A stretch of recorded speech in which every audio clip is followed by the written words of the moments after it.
Assalamualaikum warahmatullahi wabarakatuh. Kami dari kelompok 9, kelompok mata kuliah instrumentasi tes, ingin mempresentasikan materi mengenai tes kepribadian. Tetapi sebelum masuk ke materi, izinkan saya memperkenalkan anggota kelompok 9 terlebih dahulu. Di sini ada saya sendiri, Ratu Tasya Syifanisa dengan NPM 2019 01 500 176, dan kedua teman saya yaitu Meliana Nurfitria dengan NPM 2019 01 500 109 dan ER Nurwedia dengan NPM 2019 01 500 159. Kali ini kelompok 9 akan menyampaikan materi mengenai tes kepribadian. Yang pertama itu diawali dengan definisi kepribadian. Kepribadian itu apa sih sebenarnya? Kepribadian merupakan suatu susunan sistem psikofisik atau psikis dan fisik yang berpadu dan saling berinteraksi dalam mengarahkan tingkah laku yang kompleks dan dinamis dalam diri seorang individu, yang menentukan penyesuaian diri individu tersebut terhadap lingkungannya, sehingga akan tampak dalam tingkah lakunya yang unik dan berbeda dengan orang lain. Tetapi menurut para ahli, ada juga salah satunya menurut Agus Sujanto dan kawan-kawan tahun 2004 menyatakan bahwa kepribadian itu ialah suatu totalitas psikofisik yang kompleks dari individu sehingga nampak dalam tingkah lakunya yang unik. Yang selanjutnya yaitu ada aspek kepribadian, yang dimana aspek kepribadian ini terbagi menjadi 8. Akan saya sebutkan satu persatu di sini. Yang pertama itu individu terpengaruh oleh aspek ketidaksadaran. Yang kedua, individu dipengaruhi oleh kekuatan ego. Yang ketiga, individu adalah makhluk biologis. Yang keempat, pribadi dibentuk oleh pengalaman dan lingkungan sekitar. Yang kelima, individu memiliki dimensi kognitif. Yang keenam, individu merupakan suatu kumpulan trait, kemampuan, dan kecenderungan yang spesifik. Yang ketujuh, manusia memiliki dimensi spiritual dalam hidupnya. Dan yang terakhir, yang kedelapan, hakikat dari seorang individu ialah senantiasa berinteraksi dengan lingkungannya. Selanjutnya kita beralih ke pengertian tes kepribadian. Secara umum, definisi tes kepribadian ialah teknik untuk mengesahkan atau menolak hipotesis dalam pengukuran mental yang menghasilkan skor untuk membandingkan dua orang atau lebih. Tes ini dirancang untuk mengukur berbagai faktor psikologis tertentu. Biasanya juga menyangkut pengukuran kemampuan fisik seseorang. Nah, tujuannya apa sih dari tes kepribadian ini? Tujuan tes kepribadian ialah untuk mengetahui perbedaan di antara setiap kepribadian dan kepribadian itu sendiri, bersifat individual, yang berarti tidak seorang pun yang memiliki kepribadian yang sama di antara satu dengan yang lainnya. Dan kepribadian itu sendiri bukanlah sesuatu yang salah atau benar, bukan pula sesuatu yang baik ataupun yang buruk. Sehingga kepribadian adalah apa adanya diri Anda yang telah memiliki kepribadian Selanjutnya, yang unik, tipe-tipe tes kepribadian. Yang pertama, tes laporan diri. Keunggulan tes ini adalah terstandarisasi, mudah diberikan, reliable, menangkap gambaran diri dengan baik, namun terbatas dalam derajat kekayaan data, mudah untuk dikelabui, tergantung pada pengetahuan diri. Yang kedua, tes Q-Short. Keunggulan Q-Short adalah responden lebih aktif atau banyak terlibat, dan item yang sama dapat digunakan untuk menilai aspek yang berbeda, namun keterbatasannya sama dengan tes laporan diri. Yang ketiga, penilaian orang lain. Keunggulan penilaian ini adalah menyediakan sudut pandang yang tidak terbiaskan oleh laporan diri individu dan dengan jelas mengungkap trait yang terlihat, dapat digunakan untuk menilai anak-anak atau binatang. Namun keterbatasannya adalah penilaian ini tidak valid apabila analisisnya kurang berpengalaman atau terpengaruh bias. Yang keempat, pengukuran biologis. Keunggulan dari pengukuran ini dapat mengungkap reaksi individu tanpa mengandalkan laporan diri atau penilaian analisis. Namun bisa menjadi sulit atau mahal untuk digunakan hubungan antara hasil biologis dan pola perilaku yang kompleks atau tidak sederhana. Yang kelima, observasi perilaku. Keunggulan observasi perilaku adalah dapat menangkap apa yang sebenarnya orang lakukan, namun dapat sulit diinterpretasikan sebagai kepribadian atau tidak mewakili keseluruhan tentang perilaku seseorang. Yang keenam, wawancara. Keunggulan mengukur kepribadian dengan wawancara adalah dapat menggali informasi secara mendalam dan dapat menggunakan pertanyaan lanjutan, sehingga sangat fleksibel, namun bisa terkena bias dari pewawancara atau responden mahal dan menghabiskan waktu. Yang ketujuh, perilaku ekspresif. Keunggulan menilai dengan perilaku ekspresif ini dapat menangkap gaya perilaku yang unik, termasuk perilaku yang samar dan emosi. Namun dapat juga sulit untuk ditangkap, dikodekan, dan diinterpretasikan. Yang kedelapan, analisis dokumen dan riwayat hidup. Keunggulan menganalisis dokumen adalah dapat digunakan untuk menganalisis individu selama jangka waktu yang lama, detail, dan objektif. Bahkan bisa digunakan untuk orang yang sudah meninggal, namun hanya menunjukkan aspek-aspek tertentu dari seseorang dan mungkin tidak tersedia dalam peristiwa penting. Yang kesembilan, projective test. Keunggulannya dapat menggali lebih dalam dan menganalisis aspek yang tidak dapat terungkap dalam laporan diri. Dapat memunculkan pemahaman untuk penelitian lebih lanjut, namun sering memiliki masalah reliabilitas dan validitas. Dan yang ke-10, demografi dan gaya hidup.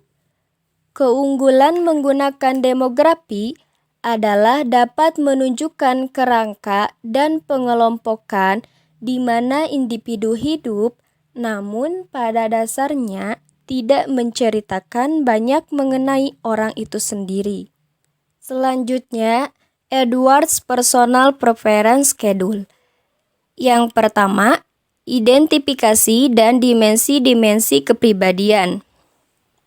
Edwards, yang dikenal dengan singkatan EPPS, ditujukan untuk mengungkap kecenderungan-kecenderungan atau kebutuhan-kebutuhan khusus yang dimiliki oleh seseorang. Yang kedua, material dan instruksi EPPS. EPPS berbentuk buku dan lembar jawaban yang terpisah.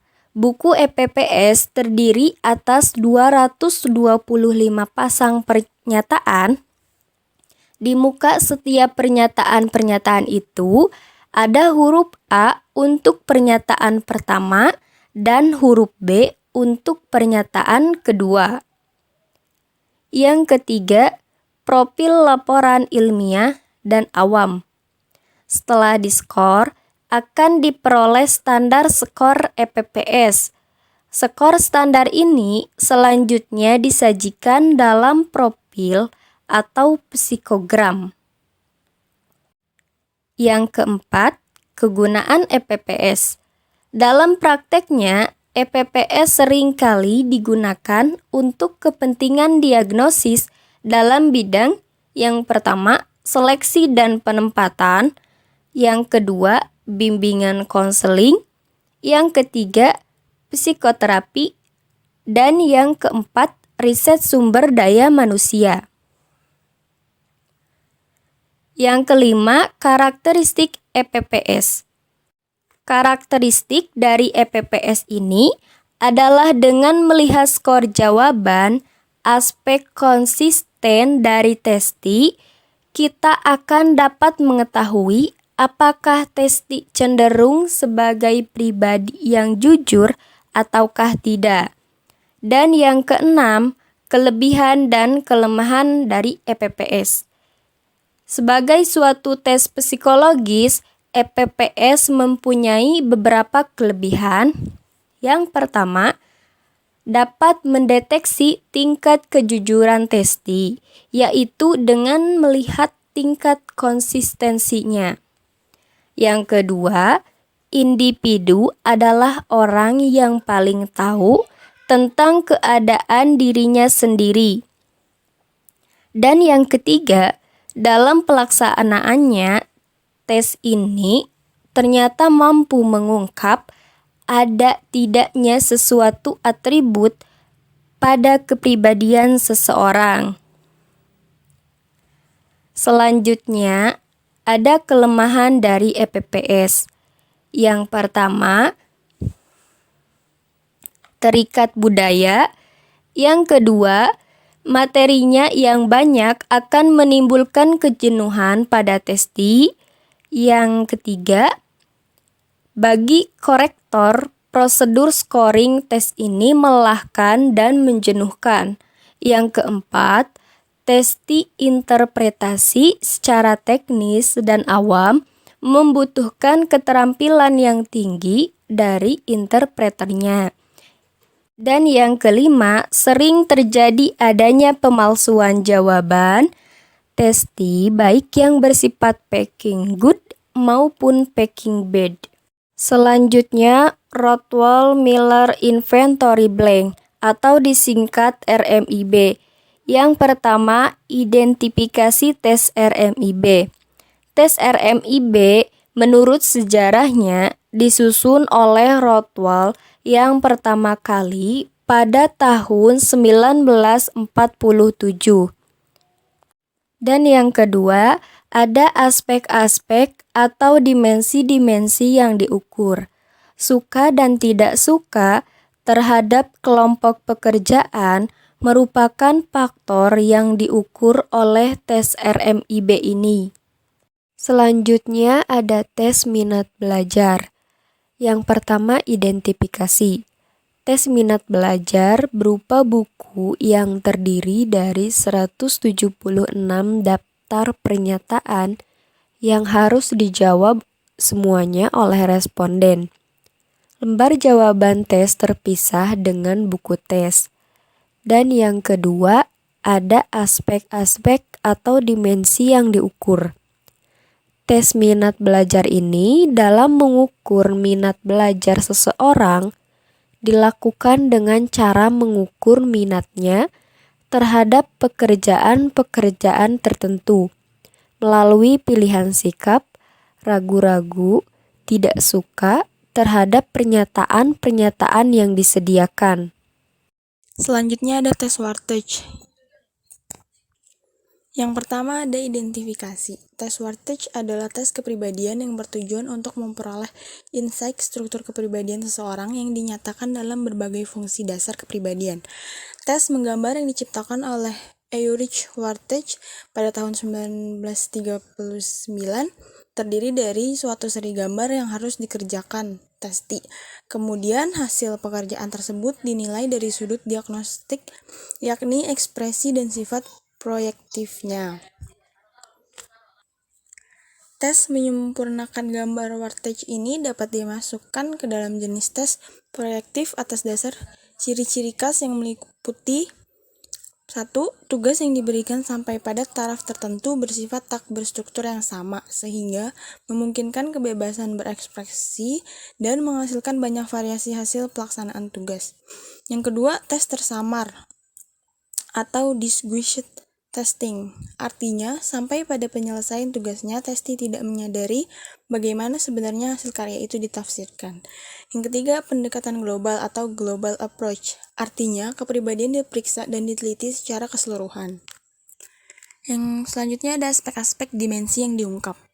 Tes Wertich merupakan tes proyektif yang digunakan untuk mengungkapkan data-data mengenai struktur kepribadian seseorang yang dinilai secara kuantitatif maupun kualitatif. Penilaian secara kuantitatif adalah dengan melihat skor yang diperoleh dari 35 sifat yang terdapat dalam gambar testi. Sedangkan penilaian kualitatif ditinjau dari gambar-gambar testi dalam hubungan dengan rangsang, isi, dan cara mengerjakannya. Penilaian secara kuantitatif dilakukan dengan mengisi tabel scoring tes Wertich yang diperoleh dari berbagai sifat 8 gambar itu. Hasil penjumlahan skor tersebut menggambarkan profil kepribadian. Yang selanjutnya ada keuntungan dan kelemahan tes Wertich. Keuntungan-keuntungan pedoman tes menggambar Wertich pada tahun 1973 yang terdapat pada tes ini ialah: yang pertama, bahan tes tidak mahal. Yang kedua, tes ini cepat dilakukan, dinilai, dan diinterpretasi. Yang ketiga, dapat dilakukan sebagai tes kelompok atau klasikal. Yang keempat, orang mudah menyatakan dirinya dan tes ini pada umumnya tidak menimbulkan penolakan. Yang kelima, tes ini sebagai tes kepribadian yang sedikit jumlahnya memungkinkan untuk memperoleh norma-norma secara empiris. Kelemahan yang terdapat dalam tes ini dapat diidentifikasikan sebagai berikut. Yang pertama, bahwa bagaimanapun juga hasil tes ini sedikit banyak terpengaruh oleh keterampilan menggambar, sebagaimana tes ini dapat diamati kesan baik buruknya gambar. Hal ini dapat terjadi karena menggambar merupakan bentuk keterampilan khusus hasil bakat dan latihan. Yang kedua, ada subjektivitas korektor pada waktu memberikan scoring sangat mungkin terjadi, lebih-lebih pada korektor yang belum berpengalaman. Hal ini dimungkinkan dapat terjadi karena korektor diberi kesempatan untuk memberikan skor pada setiap sifat gambar mulai dari 0, 1/2, 1, 1/2, atau 2, sampai dengan 3. Dengan demikian, untuk suatu gambar yang sama dapat diskor berbeda oleh korektor yang berbeda. Yang selanjutnya ada tes Kraepelin. Yang pertama ada identifikasi tes Kraepelin. Kuncoro dan Nuryati Attamimi pada tahun 1984 mengatakan tes Kraepelin ini diciptakan oleh Emil Kraepelin, seorang psikiater dari Jerman yang hidup antara tahun 1856 sampai 1926 dan pernah menjadi murid Wilhelm Wundt pada permulaan tahun 1880. Ia bekerja pada laboratorium Wundt dalam usaha memecahkan problem waktu reaksi. Dari sini dasar-dasar pemikiran Wundt berpengaruh dalam bidangnya, terutama dalam pemecahan masalah keracuan neurologis yang dalam penelitiannya ini ia kerjakan di laboratoriumnya di Leipzig menggunakan pasien-pasien psikiatrik. Dengan dasar pemikiran adanya perbedaan dari faktor-faktor yang khas pada proses sensori sederhana, sensori motor, perseptual, dan tingkah laku, Kraepelin menyusun tes yang kemudian digunakan sebagai dasar psikologi untuk mengklasifikasikan kecanduan psikiatrik. Dari penelitian ini, Kraepelin menyusun 2 golongan besar psikosis fungsional, yaitu manik depresif dan demensia praecox. Dengan berdasarkan pada alat tes ciptaannya, ia berusaha memperluas penggunaannya untuk menyusun tipologi kepribadian manusia antara normal dan abnormal. Karakteristik tes ini adalah materinya hanya berupa angka-angka 1 sampai dengan 9 yang disebar secara acak, membentuk lajur dan baris. Lajur dari kiri ke kanan terdiri dari 50 lajur dan dari bawah ke atas membentuk 28 baris. Testi bertugas menjumlahkan angka-angka tersebut dalam 2 angka yang berdekatan dalam setiap lajur dari bawah ke atas dengan waktu 15 detik. Setelah 15 detik dan ada aba-aba, maka testi harus pindah ke lajur berikutnya, tanpa harus menyelesaikan lajur yang sedang dikerjakan. Begitu seterusnya sampai 50 lajur selesai dalam waktu 12 menit 30 detik. Tes Kraepelin sebagai tes kepribadian. Kraepelin sebagai tes kepribadian digunakan untuk menentukan tipe performance. Sebagai tes kepribadian, tes Kraepelin mempunyai nilai diagnosis yang cukup handal untuk memberikan informasi tentang kepribadian seseorang, paling tidak tentang performance kepribadiannya. Tes Kraepelin sebagai tes bakat. Tes Kraepelin sebagai tes bakat dimaksudkan untuk mengukur maksimum performance seseorang. Karena itu, tekanan scoring dan interpretasinya didasarkan pada hasil-hasil tes secara objektif dan bukan proyektifnya. Menurut Spearman pada tahun 1927 menyatakan bahwa aspek-aspek yang dianggap dalam tes Kraepelin dapat dianggap pernyataan dari energi mental, yaitu mengandung unsur-unsur kecepatan, ketelitian, keajegan, dan ketahanan, sehingga mengukur secara optimum apa yang telah dicapai individu untuk dirinya dalam keadaan fungsi mental yang normal. Dengan demikian dapat disimpulkan bahwa tes Kraepelin dapat digunakan sebagai tes bakat yang mengukur bakat kecepatan kerja, ketelitian kerja, keajegan kerja, dan ketahanan kerja. Yang selanjutnya ada kegunaan dalam bimbingan konseling. Dalam kegiatan bimbingan konseling di sekolah, tes Kraepelin antara lain mempunyai kegunaan sebagai berikut. Pertama, dengan melihat hasil performance-nya, guru pembimbing dapat mengetahui masalah-masalah kepribadian yang dialami oleh siswa, sehingga kepada siswa dapat diberikan terapi yang sesuai dengan masalahnya. Yang kedua, dapat mengungkap 4 aspek bakat siswa, yaitu ketelitian, kecepatan, keajegan, dan ketahanan kerja. Selanjutnya ada kelebihan dan keterbatasan tes Kraepelin. Yang pertama ada kelebihannya. Kelebihannya yang pertama dapat mengungkap bakat dan kepribadian sekaligus dengan melihat hasil kerja testi. Yang kedua, sebagai tes yang bersifat speed test dapat digunakan untuk seleksi yang mempunyai nilai kompetitif, artinya testi cenderung terdorong untuk bersaing dengan testi lain. Yang ketiga, tes Kraepelin ini merupakan alat ukur yang praktis dan bebas budaya. Dan keterbatasan yang dimiliki tes Kraepelin ini, yang pertama, testi dituntut kemampuan baca dan tulis, khususnya kemampuan baca tulis angka atau matematik sederhana. Dengan demikian, penggunaannya terbatas kepada orang-orang yang mempunyai kemampuan baca tulis saja. Yang kedua, kekurangannya ada testi juga dituntut mempunyai kemampuan berpikir cepat. Hal ini akan kelihatan pada hasil tes pada aspek kecepatan kerja. Pada saat mengerjakan tugas, mereka yang tidak mempunyai kemampuan berpikir cepat akan sulit menyesuaikan diri dengan materi tes, karena tes ini tidak memberikan kesempatan pada testi untuk menimbang jawaban yang benar. Yang terakhir ada mengukur kepribadian dengan MBTI atau Myers-Briggs Type Indicator dan Enneagram. Yang pertama ada MBTI atau Myers-Briggs Type Indicator, diciptakan oleh Carl Jung, Katrin Bridge, and Isabel Myers, dan pertama kali dipopulerkan pada tahun 1962. MBTI terdiri dari beberapa tipe personality yang dengan sangat akurat mampu mendeskripsikan personality setiap orang dengan detail dan akurat. Dan yang kedua ada Enneagram. Enneagram diartikan sebagai sebuah gambar bertitik 9. Metode ini dikabarkan telah ada sejak ratusan tahun yang lalu dan diajarkan secara lisan dalam suatu kelompok sufi di Timur Tengah, hingga akhirnya mulai berkembang di Amerika Serikat sekitar tahun 1960-an. Kepribadian manusia dalam sistem Enneagram terbagi menjadi 9 tipe. Rene Baron dan Elizabeth Wagele lewat buku yang berjudul Enneagram berusaha untuk menjelaskan ke-9 tipe tersebut agar lebih mudah dimengerti. Baik, sekian dari kelompok kami. Terima kasih. Mohon maaf apabila ada kekurangan. Wassalamualaikum warahmatullahi wabarakatuh.